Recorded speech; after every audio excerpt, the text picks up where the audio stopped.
Well, if it isn't my old pal DW Prowse. Hello, everybody.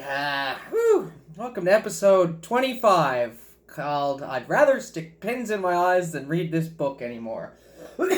Not the vid, smoke weed. Okay, let's crack open a little brewski here, get going.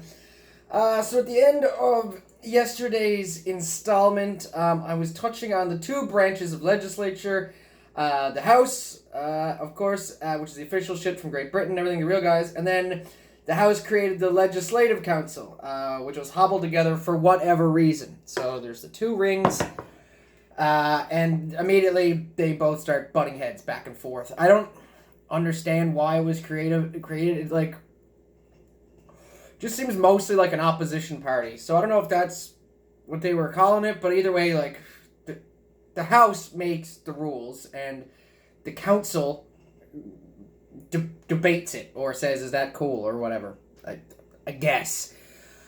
So yeah, immediately those two groups start bickering. The fiercest controversy between the two bodies was over the Contingency Bill of the lower house. These contingencies were swelling up each session. The council tried to cut them down. Strictly speaking, they had no authority to touch them at all, but they kept muddying up the works. They could throw out a bill, which would include their own charges, but they could not amend it. The council not only refused to pass the contingency bill, but year after year also threw out the supply and revenue bills. In the meantime, however, the governor drew warrants on the colonial treasury for the civil expenses of the government, an extremely high-handed proceeding, blah, blah, blah. The quarrel between the House and the council was inflamed by the press and the mercantile body. So the press got involved. I think, do I read it? Oh, yeah, this is kind of fun. This is what the press junket said. And we believe that a greater pack of knaves does not exist than that which composes the House Assembly for the colony. Take them all in all, from the Speaker downwards. We do not suppose that a greater set of low-life and lawless scoundrels as public men can be found under the canopy of heaven. Oh, shit! As for the arrogant, scoundrelly House of Assembly, with which the country is cursed, His Excellency will, in this instance, do well to, as far as possible, wash his hands clear from it and take upon himself a judicious responsibility in which all honest men will bear him out, and let the House of Assembly take any course which it may deem fit. So, people aren't that happy. So it's coming out in, like, the media at the time. It's not propaganda. It was a bit more of a hit piece, really. So, viewing the events between 1833 and 1838, it's an unfortunate time for the colony, and we see clearly that free institutions never had a fair trial. Make sure I'm not getting too ahead of myself here. So it's just kind of stupid. Chief Justice Bolton was in charge of the Legislative Council. Apparently he was a bit of a tool, always in opposition, and often credited with backwards thinking. Can't remember what that was about.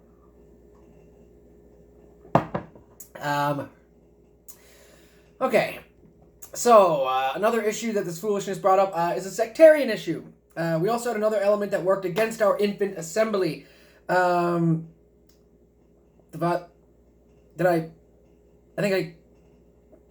have gotten ahead of myself here, because there's violence. I want to read about the violence. On the bottom of page 435 here, it says, we also had another element that worked against our infant assembly. The violence of the mob, full stop, the violence of the mob. Not like the Italian guys in New York, of course, like mob justice, rioting, protesting, shit like that. Meow, meow, meow. Okay, so the violence of the mob. This gave support to all the arguments of the Tory and mercantile party, and it helped to kill out some of the very best blood in the colony. The very cream of the most important element in the community, the Irish middle-class liberals, afterward designated with the odious name of Mad Dogs. How these men and their families were insulted, attacked, and many driven from the colony is one of the most deplorable chapters in our political history. I guess it was probably a Protestants in the government, probably discriminating a little bit about the Catholics. And he does make a note of it here, how these men and their families are doing. The worst effect, however, of free government was the sectarian discord it produced. Previous to the introduction of the legislature, the community was harmonious and united. Remember, I was saying Bishop O'Donnell, he really got along. They brought the community together. So the Catholic Protestant thing wasn't a fucking issue. And then now we've made it one. Because, what's better than not getting along, right? So, previous to the introduction of the legislature, the community was harmonious and united. For years afterwards, there was nothing but strife and discord. The House gave a handle to their opponents. Pardon me, take a drink. Handle their opponents by providing little jobs and pickings for their supporters. So, nepotism. Which wouldn't have allowed many of the Irish Catholic working class guys to get in there, advance themselves, so they were gone again. So, whereas, how many hundreds of years? 300 years ago, they were coming over as servants because of all the opportunities. Now, things have changed quite a bit, and they no longer had those opportunities, so they were fucking right off. Apparently, the Catholic Bishop Fleming was often involved in policies or whatever, so the church, we have the church becoming more involved in, there's lack of a separation of church and state, let's just say that. Okay, so Bishop Fleming, meow, meow, meow. Okay, so in 1834, Sir Thomas Cochrane was rather suddenly called home to England. So in this book, DW calls England home a lot as well. In 1834, Sir Thomas Cochrane was rather suddenly called home. The ministry seemed to have entertained the idea that he was in some way responsible for the unsatisfactory state of affairs in the colony, all the fighting and shit, so they blamed the guy at the top. It is painful to relate that many of those who had been loud in his praises as the best governor ever sent to the colony, remember when he was building streets and putting up government house and shit? Anyway, those people who lauded him, they turned against him and loaded him with abuse for not keeping control of things, I suppose. Didn't really feel like his fault. Certainly not really mentioned here in the book that he did anything horribly wrong. The conduct of the mob was most disgraceful. When his excellency sailed for England, they hooted and actually threw dirt at Sir Thomas and his wife. Classy guys. As they passed down Cochrane Street to embark to the Queen's Wharf. Every respectable man in the community, except a few political agitators, regretted his departure, and addresses were presented to him from the leading inhabitants all over the colony. 1835 witnessed the barbarous outrage on Mr. Henry Winton, editor of the Public Ledger. Don't know why they came down on him. Because maybe he was publishing the fucking records. I don't know, it's a hard book to read. Written in 1895, I don't know if I've mentioned that. Captain Prescott was set up... Captain Prescott. Prescott's our new governor. So Sir Thomas Cochrane is out. Life's a highway. Talk to you in a week. And Captain Prescott is sent out to succeed him in 1834. Says here, no doubt the idea of the ministry was that Sir Thomas may have been too rigid in his views, and that with a new man at the helm, matters might work smoother in the distracted colony. After all, Governor Cochrane's great services, he was superseded in a discourteous and shabby manner. Couldn't agree more, throwing dirt at his wife. Shocking for you, crowd. His first intimation of the change of government was the arrival of Captain Prescott with fresh commission. During the new governor's stay from 1834 to the summer of 1840, the political condition of the colony did not improve. The quarrels between the council and the assembly were rather intensified.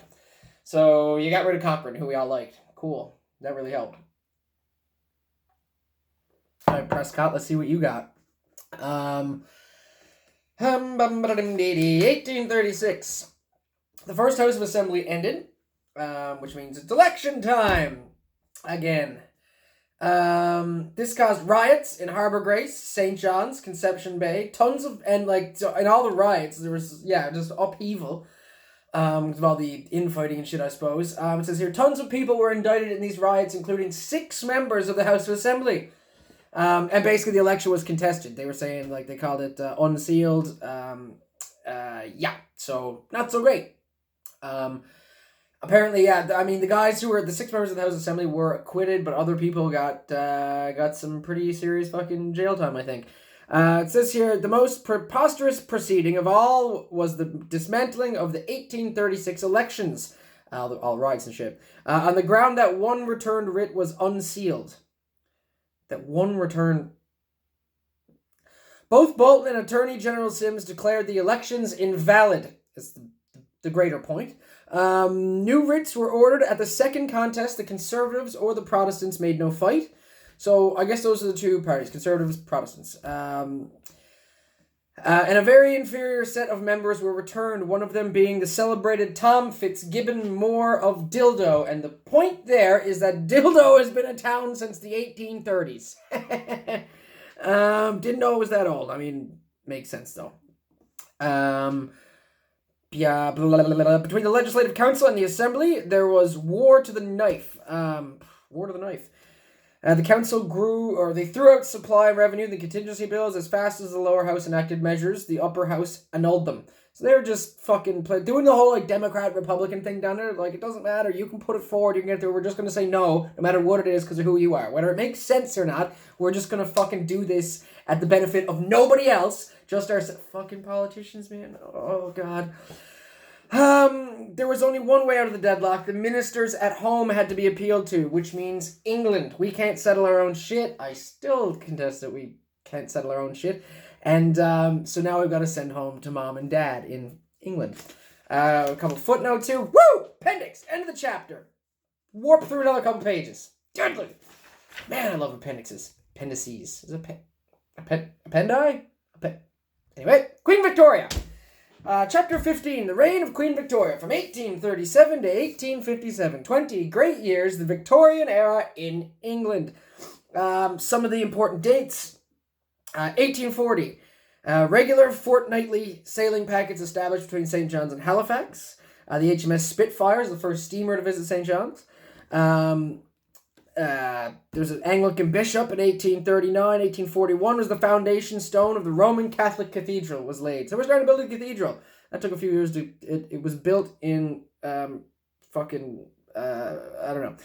1843 something, 44 something, and bishops changing names. 1846, public meeting on the 26th of May in the courthouse, St. John's, in favour of responsible government. Petition sent to the Queen and Parliament. Terrible and destructive fire consumed the town on the 9th of June. Tremendous gale on the 19th of September. Colonel Law was the administrator. Colonel Law was his name? Jesus. 1847, something, 48, legislative shit. 1849, the Customs Department is placed under control of the local government, no longer the British government for taxes, rates, and shit. In 1850, we have the death of Bishop Fleming, sin. 1851, public meeting to promote direct steam communication from St. John's to England. Steamboats are getting popular. 1852, something. 1854, reciprocity treaty between British America and the United States. New York, Newfoundland, and London Telegraph Company has been incorporated. That's cool. 1855, Governor Darling. Oh, Governor Darling was his name. Governor Darling. Responsible government introduced. Honorable P.F. Little. Yeah, he's the first premier. First premier, not... So, this is the first time we've heard premier being used as a title of the head of government. So then there's direct steam by the Galway line in 56, 57, Honourable L. O'Brien's the administrator, the Gulf cable laid by something. Cool. Okay, getting into the chapter, we are... Queen Victoria. Okay, so there's like an assault thing. In my notes I said wing it, and I didn't want to have to do this. I stupid Liam. Okay, so... There's a case, this is just an assault case that kicks up, like, a bunch of shit, and it's Kylie versus Carson is the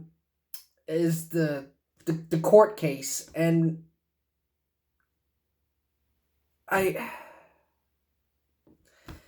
it just, for something that he spends, like, 2.5 pages on, like, I know it's important or something, but...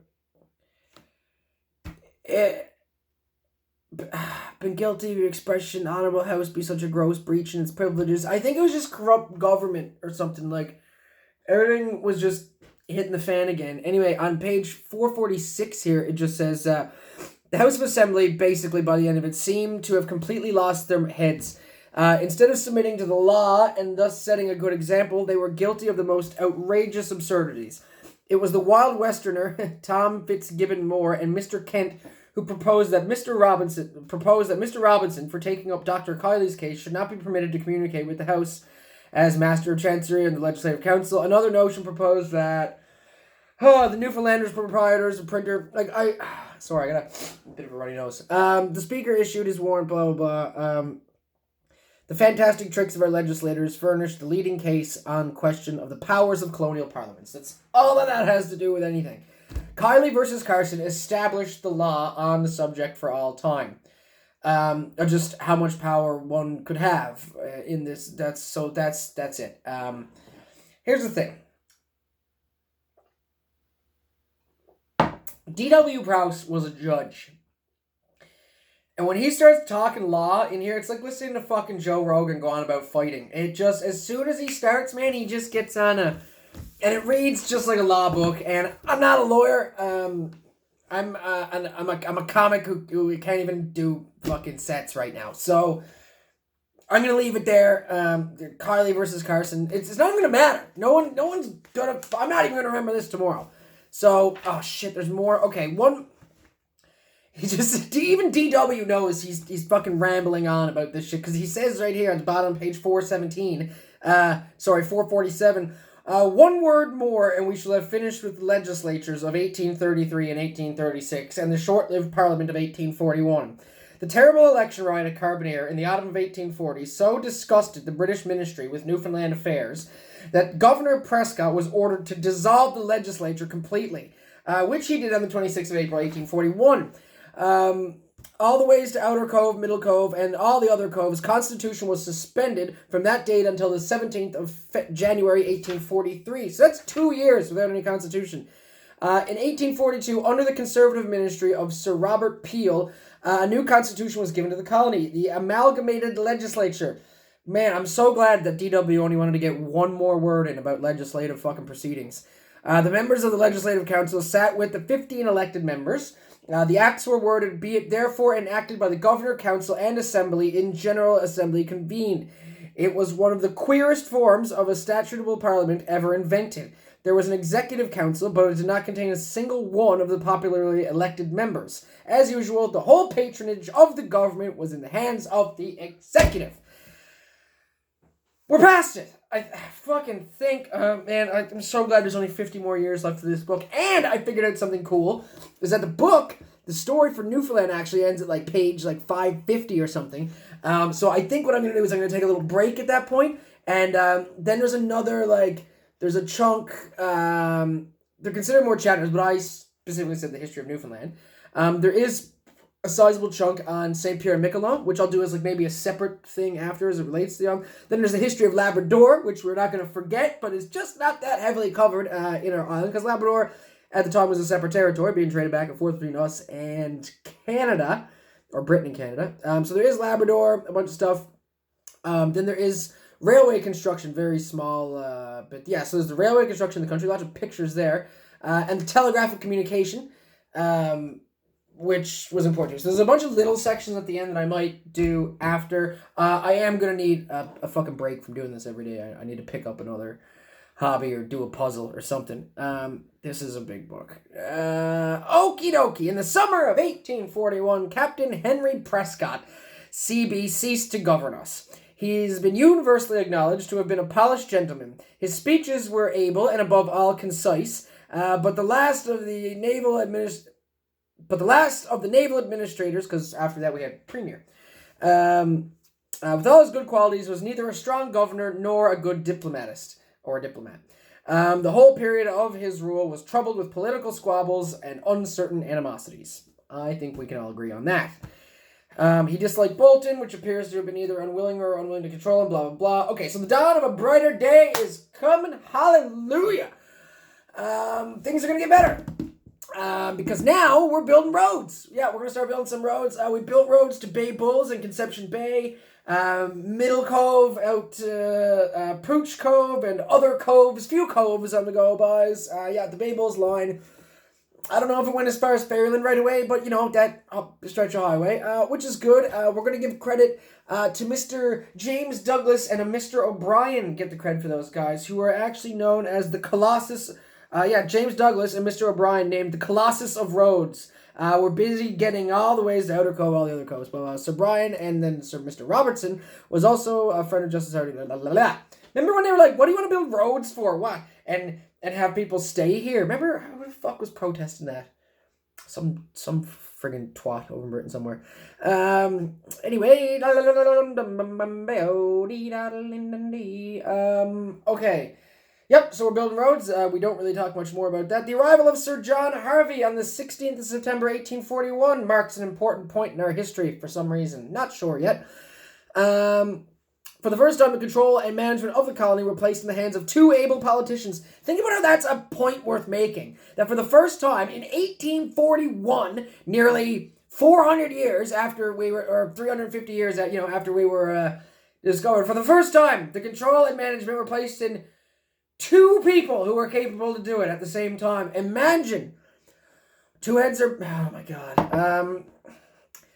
Two statesmen of contactability, Sir John and his colleague, Honourable Jas Crowdy, of 14 years, the colonial secretary. Crowdy had been for many years endeavouring to smooth over the difficulties and to make peace, but Bolton was too overbearing and the House too extreme. From this time forward, the political wheel ran smoother. Good. Because if I had to do any more chapters of this fucking shit, I was probably just going to set my whole house on fire. Okay, so John, bottom of page 449 here. Yeah, the political wheel ran smooth. There's not too much there at the end. Tomorrow I will get into... Oh, he did have a habit. One funny habit. He also wrote, we'll end on this note, that Mr. John Harvey had a shitty habit of writing exceptionally long speeches. None of which we're going to read. So anyway, guys, that's it for today. Page 450 tomorrow, where we will talk about the seal fishery, the Great Fire, and...